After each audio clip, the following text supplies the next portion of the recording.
Hello, YouTube. Welcome to the third episode of my yet-to-be-named podcast. Every week I will be discussing my favorite cards for a specific archetype in the current Magic the Gathering set. And today I'll be going over how to draft Izzet in Brothers War. Izzet is blue and red, so you might be wondering why I have a black card, Overwhelming Remorse, as my best common. Well, I think it says a lot about how I've been approaching drafting Izzet. First off, it's an instant, which you will see is very important to the archetype, and second, I think it is really easy to splash in Izzet, especially for one-time costs. Overwhelming Remorse is the best removal in the set, especially because it exiles and gets rid of pesky unearthed creatures, and I'm happy to put as many as I can get into my Izzet deck. In Izzet, I think this is a mythic level common. So for me, Izzet comes down to three things, which is spells, cheap artifacts, and card draw. So the card draw enables you to fill your deck with cheap artifacts that other decks would kind of trade off on power to include, especially as many as you can get away with as you can in Izzet. Mightstone's animation is great for turning one of your cheap artifacts into a 4/4, and it draws you a card. It also combos really well with Levitating Statue, which we'll get into later in the guide. You can also transform a Power Stone from cards like Excavation Explosion. I talked about how much I love this card in episode 1 when we dived into the best cards for Boros. This card is excellent. It can be used as a removal, you can use it to hit them for 3, since it can target your opponent directly, and it also creates a Power Stone, so it helps you ramp. I will run as many of these as I can get. My last tier 1 common is Scrapwork Mutt. This card is great even if you can't cast its unearth cost, but in red archetypes, it's even better. Izzet is definitely about cycling through your deck, and this card helps you do that. And as I've mentioned before, you want to pick this card up for many different archetypes, so I think it should be a very high pick. Now we get into the tier 2 commons, and you start to see some cards that I only really want to play in Izzet specifically. Machine Over Matter is an instant, which is good for the spell's Matter archetype, and you also have a ton of artifacts in Izzet, so you'll be able to cast this at its discounted cost. Being able to bounce your opponent's creature for tempo, or even return your own creature with a useful enter the battlefield effect, is great for 1 mana. Philology Archaeologist is definitely a card that is underrated, so you can expect to see these wheel. And I really like playing them in Dimir as well as Izzet. They block early pressure, and they help you dig for your useful spells. Stern Lesson is also a card that I see people undervaluing. I should mention that one of the reasons that I end up in Izzet is I start in red, trying to go for Boros, which I think is the strongest archetype, but the cards feel contested, so I dip into blue for cards that aren't picked as highly. And this card ticks all of the boxes for Izzet. It's an instant, it draws 2 cards, and it creates a Power Stone. Unleash Shell is a card that commonly makes up the top end of my Izzet decks. It's an instant, but it does have a double pip in red, which can be problematic for your mana base if you're mostly blue. But 5 damage destroys most of the creatures in the set, and you get to pop them for 2 to the face as a little bonus. So I like to include 1 or 2 in my Izzet decks. And then Goblin Blast-Runner, I think, is also kind of secretly an Izzet card. Although it performs really well in Rakdos, where the theme is artifact sacrifice, I actually think you have more access to artifact sacrifice in Izzet because of the card draw. You also have cards like Combat Courier. So Combat Courier is a cheap artifact that lets you draw a card, and it can sacrifice itself to trigger cards like Goblin Blast-Runner, so you don't really need to worry about picking up the Rakdos cards that pause the sacrifice trigger. And the last common that I think is worth mentioning for Izzet is Scrapwork Cohort. It isn't as strong in Izzet as it is in Boros or Azorius, because you have to work a little bit to get access to white, but remember, I started this guide out with a black card, so Izzet can splash, especially for cards that need a one-time off-color mana. And there is also a theme of going wide in Izzet, and Scrapwork Cohort is great for that.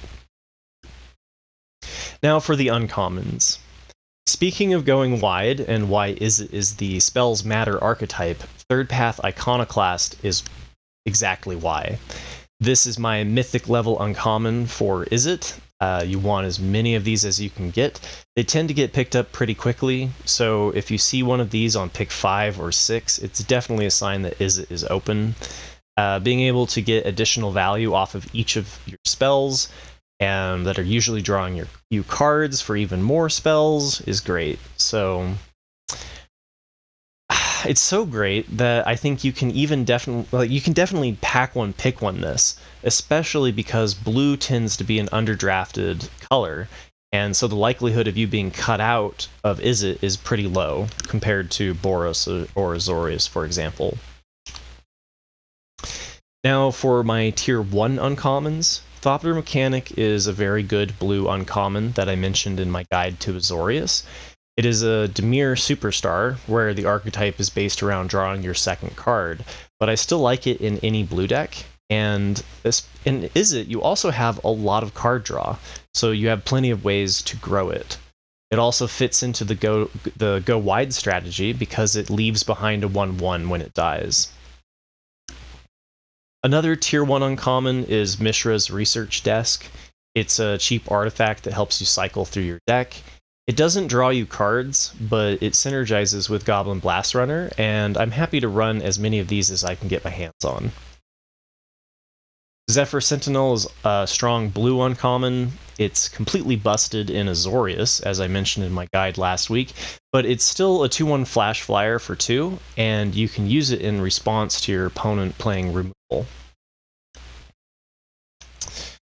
Obliterating Bolt is a great red uncommon. 4 damage for 2 is fantastic, and it gets rid of a lot of problematic cards, especially because it exiles, so you can get rid of unearth problems.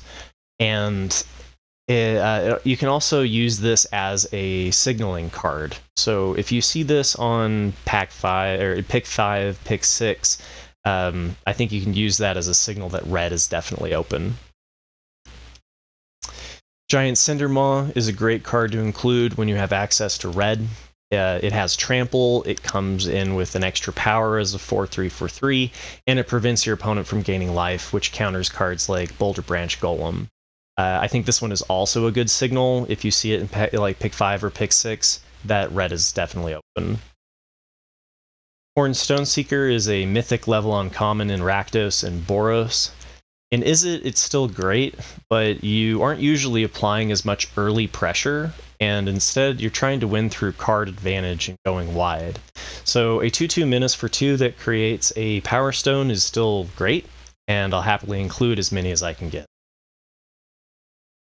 As I mentioned in both of my previous guides, Ashnod's Harvester is a top tier uncommon, and you can play it even if you can't pay for its unearth cost. Is early pressure, and it answers self-mill and unearth strategies. I still would play 6 of these in an Izzet deck. And as I mentioned earlier, it's easier to splash in Izzet, especially for one-time costs. So paying for the unearth cost is a real possibility. My last tier 1 uncommon for Izzet is Levitating Statue. This card is definitely meant for Izzet. They tend to get passed pretty late, and I wouldn't expect it to wheel, but you don't usually have to go out of your way to grab 1 or 2 for your deck. Most of my Izzet decks tend to have a very low creature count, and if you're casting a non-creature spell every turn, this thing becomes massive. It also combos amazingly well with Mightstone's animation on turn 4. You get to attack with a 6/6 flyer, you no longer have to pay for it to become a creature, and it just keeps getting bigger the more spells you play. So this is a really nice combo at the uncommon common level that is definitely worth looking for when you are in Izzet. Now for my Tier 2 uncommons, these are cards that you want to include over filler, but compared to Tier 1, they lack enough power to just fill your deck with them. Springleaf Drum is a card that wheels that I only want to play in Izzet. It is a cheap way to trigger your non-creature spell clause. It allows you to splash by using one of your 1/1s off of Iconoclast, for example, and the downside is that it doesn't cycle. Similarly, Chromatic Star triggers your non-creature spell clause. It allows you to splash a one-time off-color cost, and it also cycles. And then my last uncommon is Mishra's Bauble. It triggers the non-creature clause for cards like Levitating Statue and Iconoclast, and it cycles. So Bauble tends to be taken very highly, so I definitely don't expect it to wheel. And but personally, I think it's a little overvalued. I've heard people say that like Mishra's Bauble goes in every single deck. I love it in Izzet and Boros, but otherwise I think it's a little bit overplayed. Now for the rares, Tyrant of Cure Ridges is my S tier rare for Izzet. This card removes a creature or hits for 4 to the face when played, and then it can threaten a ton of damage. Also, since you cycle through most of your deck, you also have a pretty high chance of playing your rares every game, which is an upside to having so much card draw. Slightly below, but still in my S tier for rares, is Skystrike Officer. This card is broken. It is a 2/3 flyer for 3 that spawns 1/1 soldiers every time it attacks, and you might even have some soldiers from Iconoclast, for example, or Cohort, that you can use to draw cards. So it needs to be answered with removal, or you just end up snowballing the game control. Steel Seraph is actually the worst in Dimir and Izzet. I think largely because you're spending a lot of your time developing card draw, and you don't really necessarily have a really big target to immediately gain value off of this. But it's an S tier card in any deck. You won't be able to play its prototype cost for 1 double pip white, but because you have so many cards like Stern Lesson, Explosion, Steel Seeker, Springleaf Drum, you can ramp and get this out pretty quickly, and it's still great as a 5/4 flyer that can give itself lifelink. Now for my Tier 1 rares, Urza's Command is at its best in Izzet decks. You usually have enough blue to not worry about the double pip, and you generally have the most amount of artifacts of any of the archetypes, so this can generate a massive construct. Giving all of your opponents -2, all of your opponent's creatures -2/-0, and scrying 1 and drawing a card are great options to have as well. Mishra's Command is also great. I think it's S tier in Boros, but I'm definitely not going to complain if I get one in my Izzet deck. You don't usually have as much evasion to reliably get the damage through, but it is still great removal, and you can use it to discard a bunch of lands that you've collected from cycling through your deck. Mightstone and Weakstone is decent removal. You don't have a lot of late game mana sinks like you do in Azorius with cards like Ambush Paratrooper and White, or big beefy artifact creatures like you might be trying to ramp to in Simic or Gruul. But it triggers the non-creature spell clause. You usually have ample amounts of power stones, and if you don't have a good target to remove, Izzet is the only archetype where I'd consider playing it just to draw 2 cards. Liberator, Urza's Battlethopter. This card benefits from any strategy where you are playing cards during your opponent's turn, and since you have so many instances, that's pretty common for Izzet. And I like it in Azorius and Simic more, because Azorius you benefit from it being a flyer, and in Simic you are more reliably able to keep growing it because keep playing larger and larger spells. In Izzet you tend to kind of cap out on your curve, and but you do have a fair amount of artifact spells in Izzet. The only downside is that they don't really benefit from flash. So, watch out, my flash Springleaf Drum is gonna get you. but it's still a decent card. Phyrexian Dragon Engine is S tier in aggressive strategies like Rakdos and Boros, even Azorius, but it actually performs the worst in Izzet of all of the archetypes. You have so much card draw, you don't really benefit from its unearth, and because your hand is never empty. But don't get me wrong, a 2/2 double strike for 3 is still great to include, and I will run it. But if you like pack one, pick one this, you have better options than in Izzet. Mazemind Tome is a Simic superstar where Power Stone ramp is king, but it's still good in Izzet. I found myself having so many options to use the mana that paying 2 to get this out and then 2 to start drawing can be a little bit awkward. It does trigger the non-creature spell clause and is a great inclusion, especially for later in the game. It's just worth mentioning that if I pack one, pick one this, I'd rather be in Golgari, where there are fewer options for card draw and the life gain is really important, or in Simic. The last rare worth mentioning is Feldon Ronum Excavator. You aren't as aggressive as Rakdos or Boros, for example, but this card can really dig if their only blocker is something like a Boulder Branch Golem. And since you're kind of cycling through the entirety of your deck in Izzet a lot of the times, Feldon kind of fits into that strategy. Now for the mythics. I think Skitterbeam Battalion is at its best in Izzet and is definitely S tier.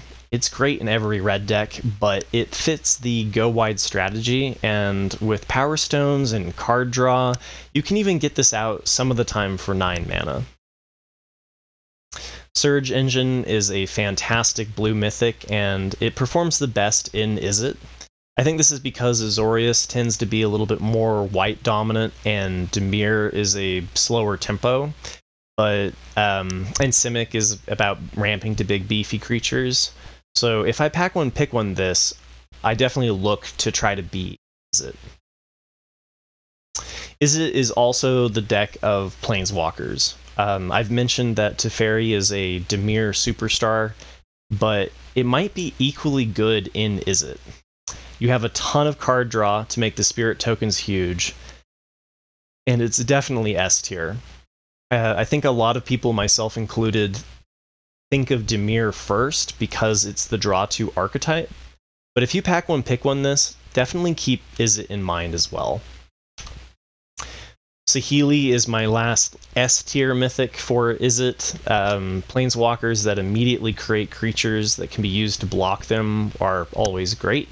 And it also fits the go wide strategy, and you'll have plenty of artifacts like Springleaf Drum or 1/1s from Iconoclast to tap to draw a card. Draconic Destiny is definitely worth a mention. I think it's below S tier, but it is a superstar in Gruul, mostly because you can protect your enchanted creature from it being exiled with Gaia's Gift. Since exile stops Draconic Destiny from returning to your hand, but it's great in any red deck. And last, but certainly not least, is Blade Coil Serpent. It doesn't perform as well without black. It's best in Dimir, followed by Rakdos, but a 6/4 or 7/4 haste that draws you a card or two is still great. So, I hope you enjoyed my simple guide to Izzet.